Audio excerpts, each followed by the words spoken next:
Pessoal, pré-vestibular, como é que estamos? Tranquilo?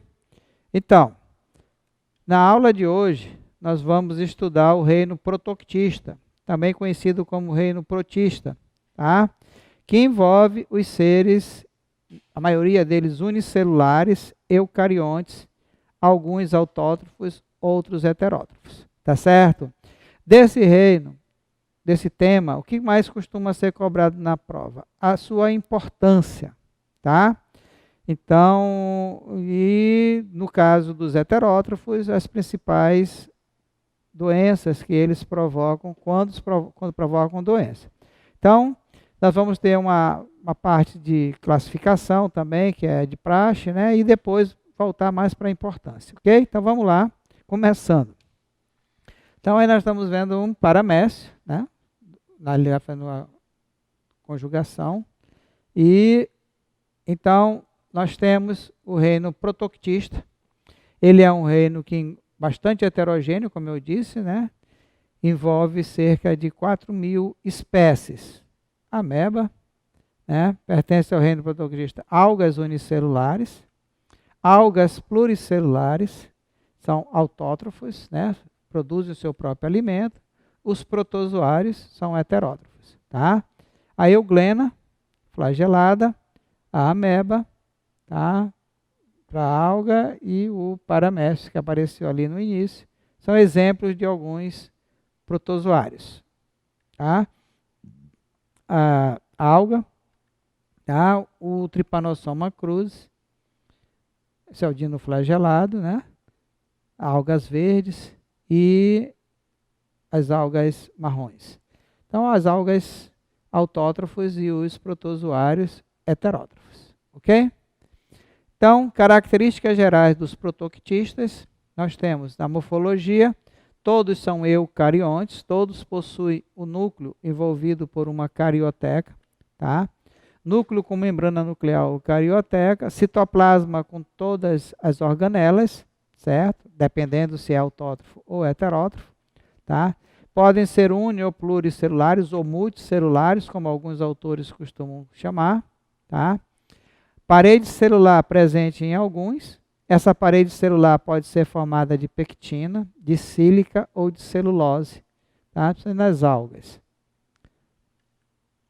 Os protoctistas pluricelulares não formam tecido verdadeiro, por isso que muitos chamam de multicelulares. Tá? A maioria deles vive em ambiente aquático, marinho. Dentro do ambiente aquático predomina o marinho, de água doce. A nutrição pode ser heterótrofo, como é o exemplo do paramécio, da ameba, do Trypanosoma cruzi, ou pode ser autótrofos, como por exemplo as algas de um modo geral e as algas verdes em particular. Ok? Então aqui, morfologia, o habitat e a nutrição. Alguns protozoários são mixotróficos. Eles alternam entre os dois modos de nutrição. Por exemplo, a euglena, aquela flagelada que eu mostrei para vocês. Se tem luz, ela realiza a fotossíntese. Se não tem luz, ela se comporta como um heterótrofo comum. Tá? Alguns são parasitas, tá? Trypanosoma cruzi, ameba, habitam fluidos corporais de outros organismos. Então, vamos começar nossa aula falando dos protoctistas autótrofos, aqueles que realizam a fotossíntese, tá? Que são genericamente chamados de algas. Tá? Então, todos são fotossintetizantes, realizam fotossíntese. Quem são? As algas unicelulares, como a euglena, que eu falei que alterna, pode alternar modo autótrofo e heterótrofo. Os dinoflagelados, as diatomáceas e as algas douradas. As algas pluricelulares, algas verdes, algas pardas ou marrons e as algas vermelhas. Então aqui nós temos a euglena, algas unicelulares, tá? Pertence ao filo Euglenophytas, as euglenas, como eu disse, elas têm capacidade de realizar fotossíntese, tá? Elas são dulcícolas, vivem em água doce, e ambientes ricos em matéria orgânica e inorgânica. São flageladas, tá? Possui 2 flagelos, um é rudimentar, quase não dá para a gente ver, só vê mais esse outro aqui, o outro fica aqui dentro. E o outro emergente e visível, é relacionado ao movimento dela, tá? Apresenta uma película envolvendo a membrana celular bastante flexível, certo? Então, por fora da membrana tem essa película. Possui uma estrutura próxima ao flagelo, chamado estigma, responsável pela percepção luminosa, então ela tem fototropismo, certo? Possui vacúolo contrátil ou pulsátil, tá? Que é responsável pelo equilíbrio osmótico da euglena. Como ela é de água doce, certo? A tendência da água é entrar na euglena, tá? Por osmose. E só se entrasse a água, chegaria uma hora que ela romperia. Então, para ela manter o equilíbrio osmótico, ela usa essa estrutura, chamada de vacúolo pulsátil ou contrátil, que expulsa o excesso de água do citoplasma para o meio externo. Ok?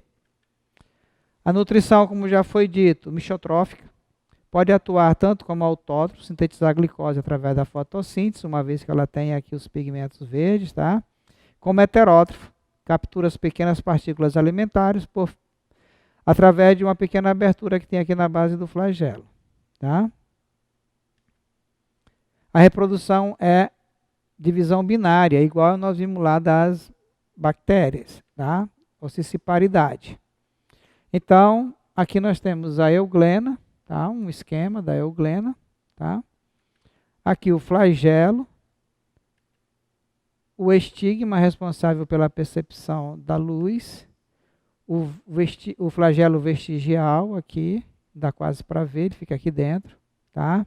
O núcleo eucarionte, tá? O nucleolo, cloroplasto, como se fosse uma alga mesmo, né? Ou uma planta. O vacúolo contrátil, responsável pelo controle osmótico da célula, o cloroplasto responsável pela fotossíntese. Aí a película por cima da membrana plasmática, certo? As algas unicelulares, temos os dinófitas, ou dinoflagelados, algas de fogo. Essas algas aqui que tem essa carapaça aqui, tá? Elas são marinhas, elas são importantes constituintes do fitoplâncton oceânico, né? Elas possuem 2 flagelos, por isso que é chamado de dinoflagelado, 2 flagelos. O flagelo localiza no suco e as algas movimentam como um peão, tá? Possui muitas carapaças celulósicas, tá? Que além de proteger, atua como órgão flutuador em mares abertos. Essas carapaças aqui, tá? Muitos são endossimbiontes, endo dentro, simbiose, uma troca entre 2 seres vivos que beneficia os dois, por viverem em mutualismo, né? Simbiose foi sinônimo de mutualismo durante muitos anos, no interior de vários invertebrados, como os corais, águas-vivas, anêmona do mar e esponja, tá? Quando são endossimbióticas, recebem a denominação de zooxantelas, quando elas estão lá nos corais, na anêmona, né, na água viva, elas são chamadas de zooxantelas. Nutrição igual de euglena, mixotrófica, elas podem realizar fotossíntese se tiver luz ou se alimentar de outro ser vivo. São responsáveis pela liberação de uma substância tóxica que causa a maré vermelha, tá? Quando elas estão em muita quantidade, elas vão liberando essa substância tóxica que pode matar outros organismos que estão em sua volta. Essa relação dela com esses outros micro-organismos que morrem é chamada de amensalismo, e é o fenômeno da maré vermelha. Okay? Então, qual é a alga? Aqui uma pergunta de meio ambiente, né? Que é responsável pelo fenômeno da maré vermelha, são os dinoflagelados, tá? A alga de fogo, né? Aqui mostrando, olha aqui, tá? A estrutura dela, tá? No esquema.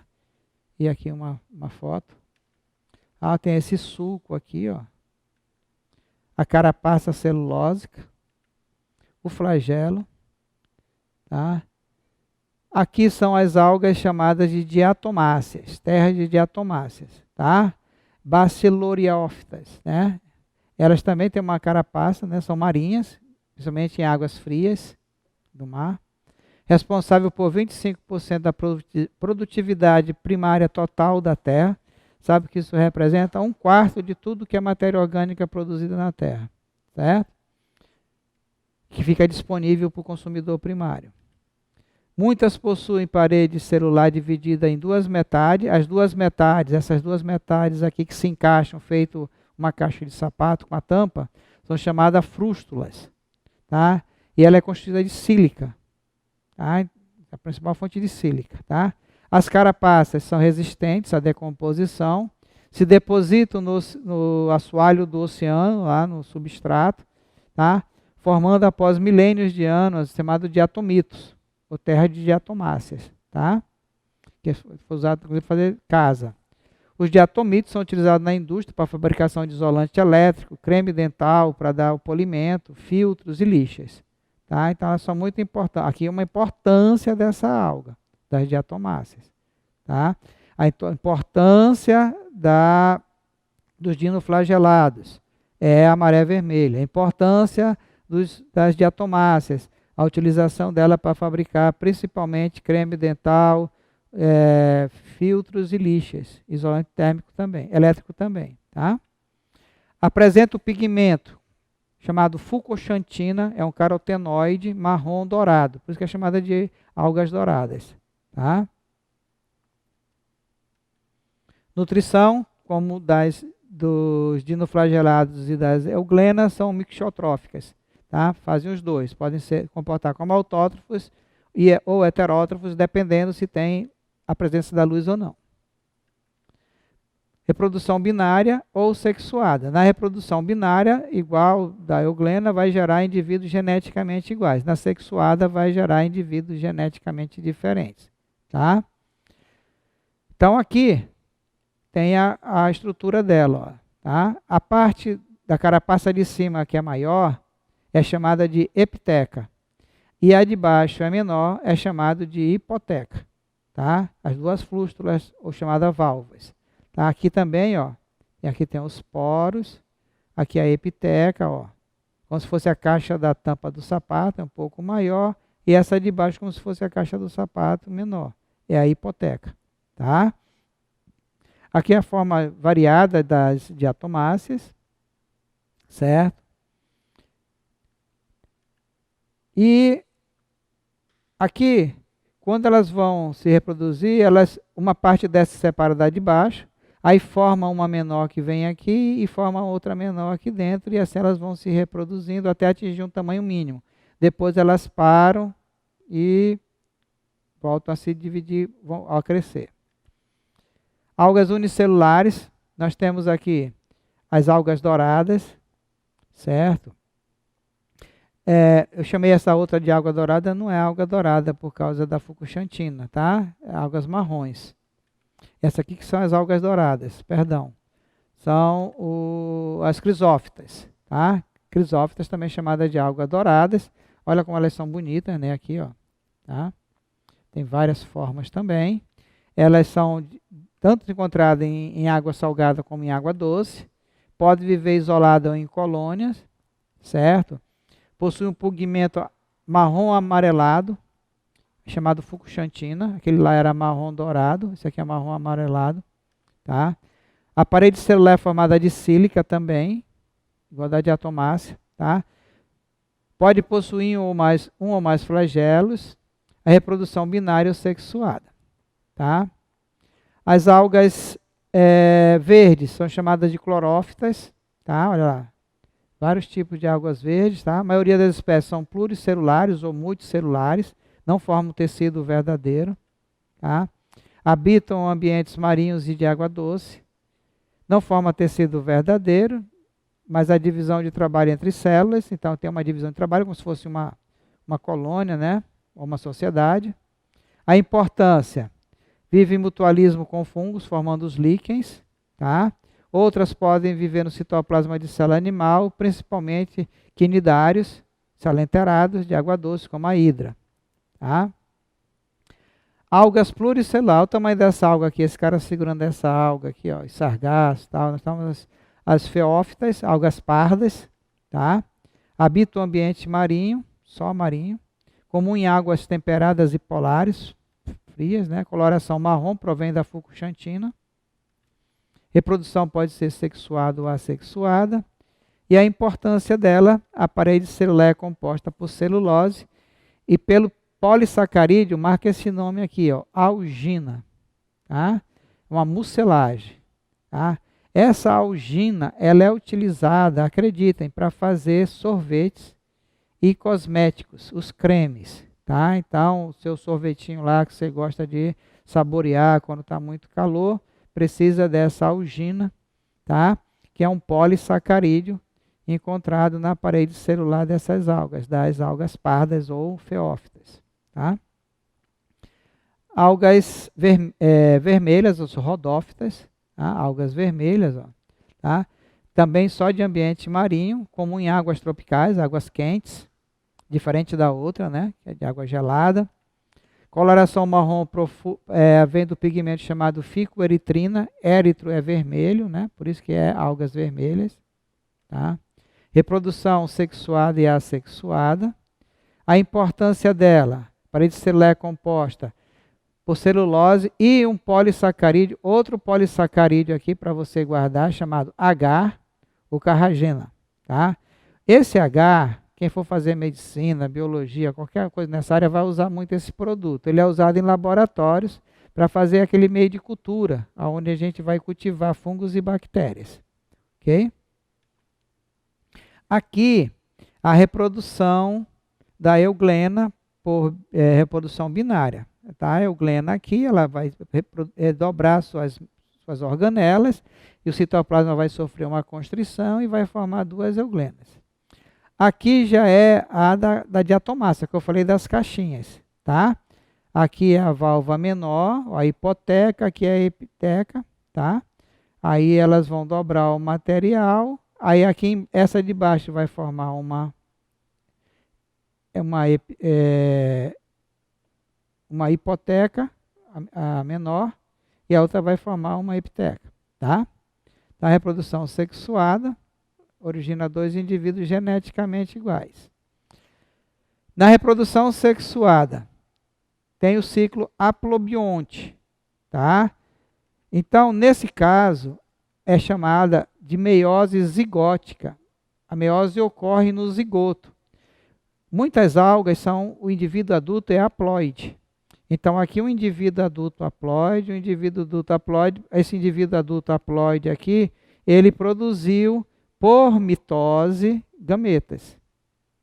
Gameta masculino e gameta feminino. Ele é haploide. Produziu gameta por mitose haploide. Esses gametas se fundem, formam um zigoto diploide.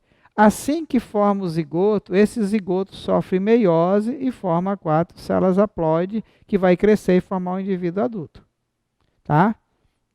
Então, como a meiose ocorre após a formação do zigoto, ela é chamada de meiose zigótica. Tá? Esse ciclo é chamado de aplobionte, porque só existe um tipo de indivíduo haploide. Tá? A meiose ocorre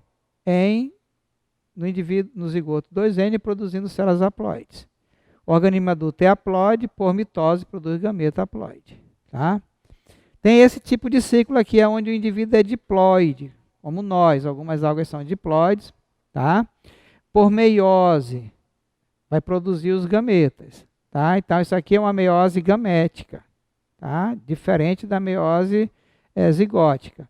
Então, esse indivíduo diploide 2N produz por meiose gameta masculino e feminino que se funde e forma um indivíduo diploide que sofre mitose, cresce, vai virar o adulto. Tá? Esse ciclo é chamado de diplobionte, tá? Que o indivíduo adulto é diploide. Só existe um indivíduo diploide. Tá? Meiose gamética. O organismo adulto é diploide, por meio de meiose gamética, origina o gameta.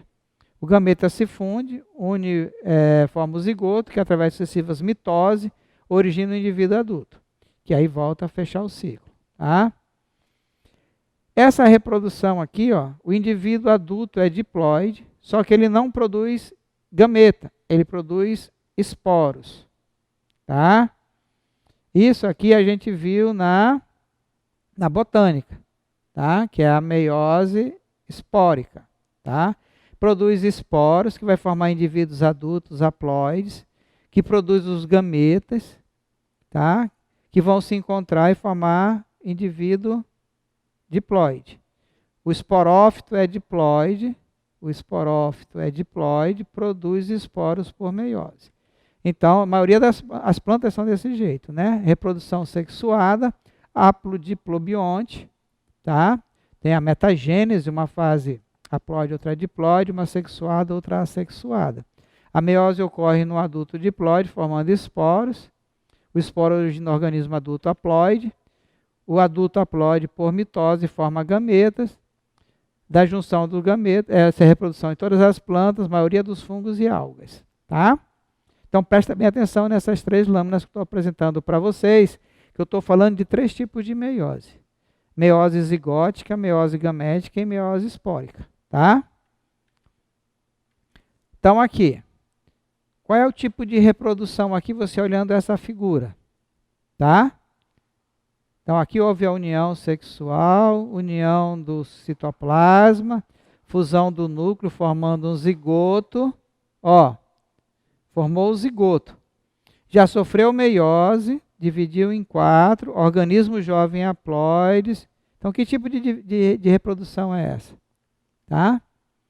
Então, ó, meiose zigótica, porque aconteceu logo depois do zigoto. Tá entendendo? Ó? Formou o zigoto, sofreu meiose, formou indivíduos jovens haploides. Adulto haploide. Tá? Então, haplobionte é o tipo de reprodução aqui, na maioria das algas. Tá? Qual é esse tipo de reprodução? Procure aqui o indivíduo diploide. Então, ó, fecundação. Os gametas têm 13 cromossomos cada um.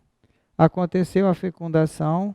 Formou um zigoto com 26 cromossomos. Formou essa planta aqui, essa alga aqui, perdão, com 26, essa alga chamada uva. Formou o esporófito diploide com 26 cromossomos.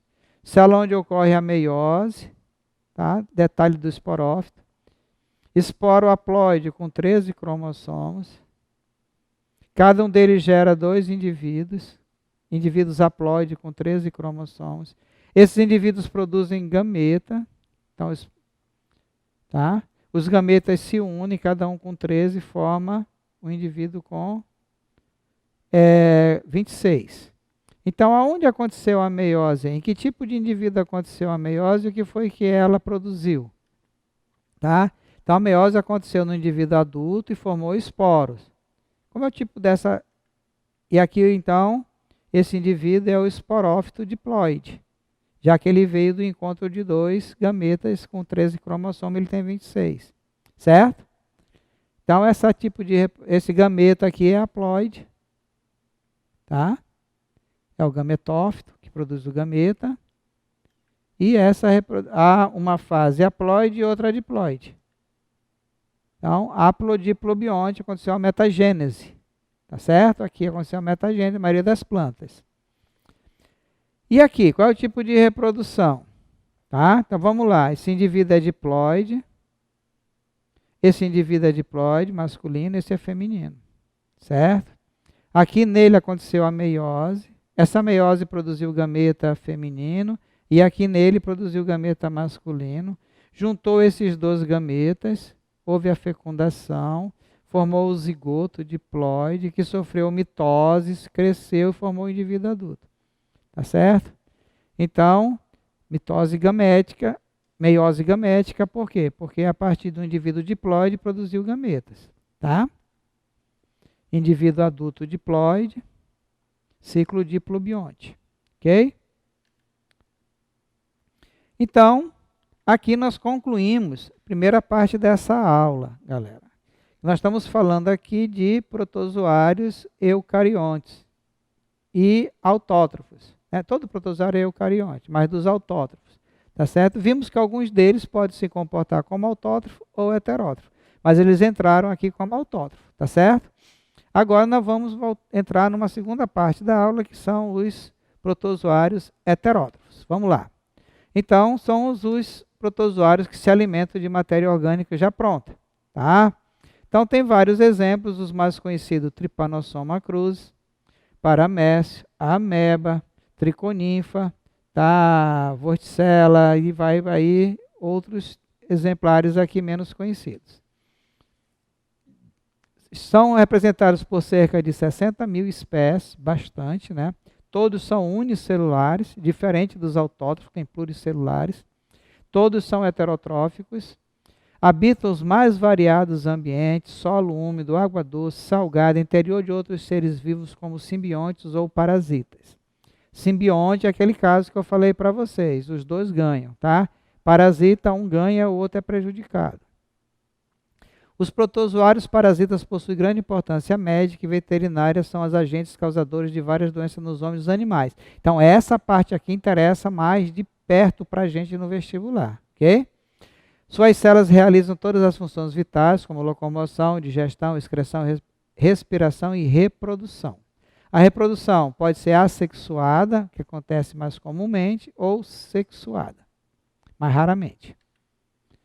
Então, a classificação. Essa classificação ela vem sofrendo alteração ao longo do tempo. Então, a gente tem que escolher uma. Então, eu escolhi essa que divide em Filosarcodina, ou risópode. São aqueles que se locomovem por pseudópodes ou falsos pés. O exemplo mais conhecido é da ameba, Entamoeba histolítica, ameba. Tem o filo do mastigóforo, ou flagelata, se locomove por meio de flagelo. O exemplo mais comum, Trypanosoma cruzi. O filho ciliata, ciliófora ou ciliata, se locomove através dos cílios. O paramécio caudalto, paramécio é o mais conhecido. E o esporozoário, o esporozoa, não apresenta estrutura de locomoção. É o plasmódio da malária, plasmódio vivax, falcíparo, plasmódio malária, ok? Então essa é a classificação que a gente adotou aqui. Se você encontrar outro tipo de classificação, ela existe, tá? Mas muito nos vestibulares usa essa classificação aqui. Por isso que a gente usou ela, tá? Sarcodina rizófilo, ameboide, emite expansões citoplasmáticas aqui, ó, são chamadas de pseudópodes, tá? Que serve para se locomover e para se alimentar, processo chamado de fagocitose. Então, o núcleo, tá? Aqui, o vacúolo contrátil vive em água doce, serve para expelir o excesso de água, fazer o controle osmótico. Vacúolo digestivo, tá? Pseudópodes, membrana plasmática. Então, é uma estrutura de uma célula, de um organismo unicelular eucarionte, tá? Membrana plasmática, né? Aqui é o Sarcodina rizópode, tá? Carapaça externa, tem algumas espécies, como a tecameba, tá? Carapaça formada de sílica, e os pseudópodes aqui embaixo. Citoplasma contendo vacúolo contrátil ou pulsátil, e a presença do núcleo verdadeiro, porque é um eucarionte. Sarcodina rizópode, mesmo filo ainda, principais representantes. Amoeba proteu, vive em água doce. Entamoeba histolítica comensal no intestino humano. O que significa isso? Ela não causa prejuízo para a gente, ela se alimenta do resto da nossa comida, tá? Sem causar problema. Alguns dizem que até é benéfico. Endolimax nana, comensal no intestino grosso humano. E a Entamoeba histolítica, essa aqui é parasita para a gente, tá? Causando uma doença denominada amebíase. É a histolítica, tá? Aqui é a amebinha aí, né? Mostrando suas partes. No filo mastigóforo, ou flagelato, protozoário se locomove por meio de flagelo, como o próprio nome diz, tá? Trypanosoma cruzi. Geralmente tem um ou dois flagelos, em algumas espécies apresentam mais. Flagelo funciona na locomoção, na captura de alimento, em alguns casos como receptores sensitivos. A morfologia, a forma da célula é variável, né? O trypanosoma de tripa é alongado, né? Mas pode ter oval ou esférico. Modo de vida solitário ou coloniais, habitam água doce, água salgada, dentro de outro organismo, parasita. A reprodução geralmente é assexuada. principal representante é o Trypanosoma cruz, tá? Recebeu esse nome em homenagem a Oswaldo Cruz, certo? E a doença de Chagas em homenagem ao Carlos Chagas. Parasita intracelular das fibras musculares, sistema nervoso, doença de Chagas. Foi ele que descobriu e batizou com o nome de Trypanosoma cruz em homenagem ao seu professor Oswaldo Cruz. A Giardia lamblia, parasita do intestino humano, causa giardíase. O Triconoma vaginale, parasita do canal vaginal e da uretra. Tricomoníase. A Leishmania brasiliense, parasita intracelular dos macrófagos. Pele e tecido subcutâneo, tá? Causa a Leishmania brasiliense, tá? Aqui um aspecto de uma giardia, né? Uma representação de uma giardia. E aqui era para mostrar o vídeo mostrando o triconema vaginal, mas só que não está com movimento, tá? Tem um problema técnico aí. Os ciliados, né? É um grupo com o maior número de espécies. O mais importante é o paramécio, o mais conhecido, né? Vida livre, nenhum dele é parasita. Não, o ciliado não é parasita. Tá? Vida livre. As células são revestidas por cílios, os quais servem para locomoção e captura de alimento. As características comuns do ciliado é a presença de dois núcleos, o macronúcleo, o maior, que comanda o metabolismo, e o micronúcleo menor, responsável pela reprodução. Tá? Presta atenção nisso aí. A reprodução sexuada por conjugação, troca o núcleo, tá? Troca esse micronúcleo.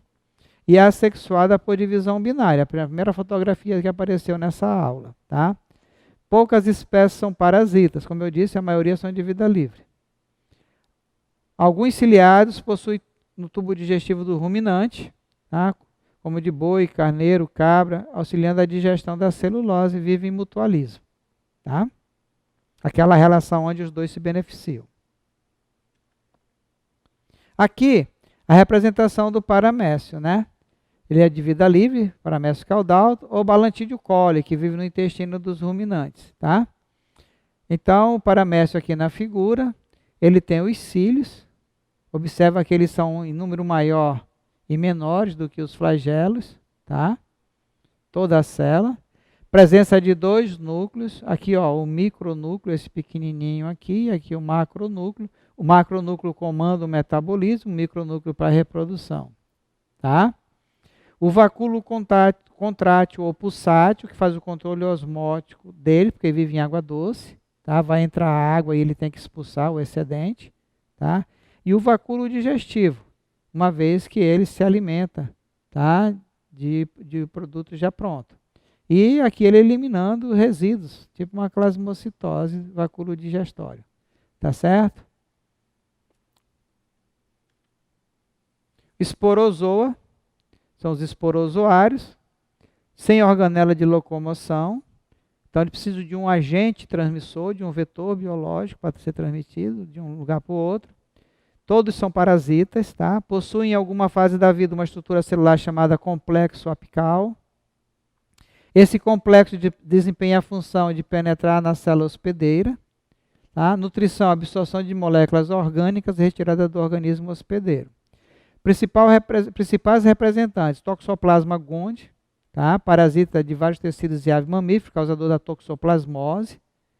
Tá? Então, a toxoplasmose é uma causada por um protozoário, esporozoário. E o plasmódio SP, de qualquer espécie, que ele parasita tecidos e intracelular de humano, causando a malária. Tá? Então, esses dois têm muita importância para a gente na prova. Tá? Devido à nossa região ser endêmica da malária. Então, aqui o esporozoário, tá? Então, complexo apical, aqui, ó, certo? Importante função na penetração do protozoário na célula hospedeira. O anel apical, coroide, tá? De coroa. Rhopitris, organelas pareadas, micronemas, microporos, complexo de Golgi, núcleo, mitocôndria, anel posterior, que aqui é o anel apical, aqui é o posterior. E o retículo endoplasmático. Então, galera, é isso, tá? A nossa aula sobre os protozoários, observem que nessa aula nós falamos só citamos as doenças, não falamos de ciclo vital, nada disso, certo? Numa outra oportunidade a gente vai falar um pouco sobre isso aí, mas nessa aula é só para apresentar os protozoários, sejam eles autótrofos ou heterótrofos, para vocês, as principais classes com suas características. Falou, galera? Então, até o nosso próximo encontro. Fiquem em casa, fiquem bem e bye bye. Fui. Tchau.